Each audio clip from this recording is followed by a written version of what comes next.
Guys. Hello sir. నమస్తే. బాగున్నారా? ఇది నా ఫస్ట్ ఫుల్ వీడియో అండి. చాలా ఎక్సైటింగ్‌గా ఉంది. ఈరోజు రోటి పచ్చడికి సరిపడా చెనంగాకు డాబా మీద ఉంటే తెంపడానికొచ్చాము. ఇదే అండి చెనంగాకు. అక్క తెంపుతుంటే నేను వీడియో తీస్తున్నా.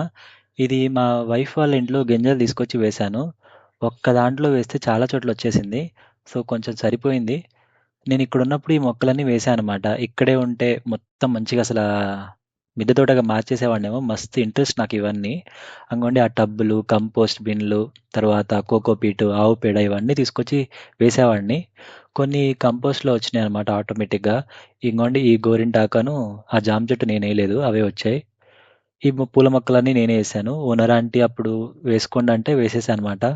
ఈ గన్ ఇది పూల మొక్కలతను మోసం చేశాడండి. రెడ్ కలర్‌ది ఇమ్మంటే ఇది ఇచ్చాడు. అప్పుడు పువ్వు లేక గుర్తుపట్టలేదు. తర్వాత ఇంక మళ్ళెప్పుడు కనిపియలేదనమాట అతను.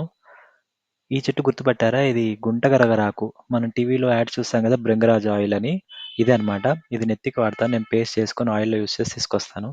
మీకు ఇంతకుముందు షార్ట్స్‌లో చూపిచ్చాను యూజ్ చేసేది. ఇంక పదండి ఇంక ప్రొసీజర్ స్టార్ట్ చేద్దాము. ఫస్ట్ అయితే ఆకులు, కాడలన్నీ తీసేయాలండి. పురుగులు ఏమైనా ఉంటే తీసేసి, మంచి ఆకుల్ని తీసి కడిగేసి ఓ 15 మినిట్స్ ఎండలో ఆరబెట్టుకోండి. ఈ తర్వాత ఓ మూకుడులో నూనె వేసి, ఎండు మిరపకాయలు, జీలకర్ర, ధనియాలు వరుసలో ఏయించుకుంటూ అంతా ఏగాక మంచిగా ఒక గిన్నెలో వేసి ఉప్పేసి పెట్టుకోండి. ఉప్పు, ఎండుమిరపకాయలు మీ ఇష్టం. మీకు ఎలా తినాలనుకుంటే అలా వేసుకోండి. ఆ తర్వాత అదే మూకుడులో చెనంగాకు తీసుకొచ్చి ఒక 5 నిమిషాలు ఏంచేస్తే సరిపోద్ది. ఆ తర్వాత చింతపండు వేడి నీళ్ళలో వేసి నానబెట్టుకోండి. ఈ లోపల రోలన్నీ రెడీ చేసుకుంటే సరిపోద్ది. రోల్లో ఇందాక ఏయించిన మిశ్రమం అంతా వేసి, దంచుకున్న తర్వాత చింతపండు యాడ్ చేసి దంచాలి. మధ్య మధ్యలో నీళ్ళు అవసరమైందనుకోండి, ఆ వేడి నీళ్ళే వాడండి. వేరే వాడమాకండి. సో, అలా వేడి నీళ్ళు యూజ్ చేసుకుంటూ దంచుకుంటూ ఉండాలి. తక్కువైతే మళ్ళీ వేసుకుంటూ ఉండండి నీళ్ళు. ఇలా దంచుతూ మధ్యలో కాసేపటికి ఇంక చెన్నగాకేసేయొచ్చు.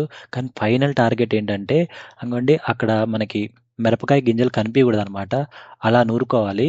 అంత బాగా నూరితేనే సరిపోద్ది. సో, ఆకంతా వేసిన తర్వాత ఫైనల్ టార్గెట్ మనము మిరపకాయ గింజలు కనపడనంత ఇదిగా నూరుకుంటే సరిపోద్ది. కొంచెం బానే టైం పడతదండి. సో, ఓపికుండాలి. నేను, అమ్మ చేతులు మార్చుకుంటూ నూరామనమాట. లాస్ట్‌కి వెల్లిపాయలు వేసేసి లైట్‌గా నూరితే సరిపోద్ది. ఇదేమంత మెత్తగా నూరాల్సిన అవసరం లేదు. నూరుకొని గిన్నెలోకెత్తేసుకోండి. అన్నంలో తినేటప్పుడు వేడి నూనె కలుపుకొని తినండి. చాలా బావుంటుంది. రెసిపీ నచ్చితే ట్రై చేయండి. వీడియో నచ్చితే లైక్, షేర్, సబ్స్క్రైబ్ చేయండి. బాయ్.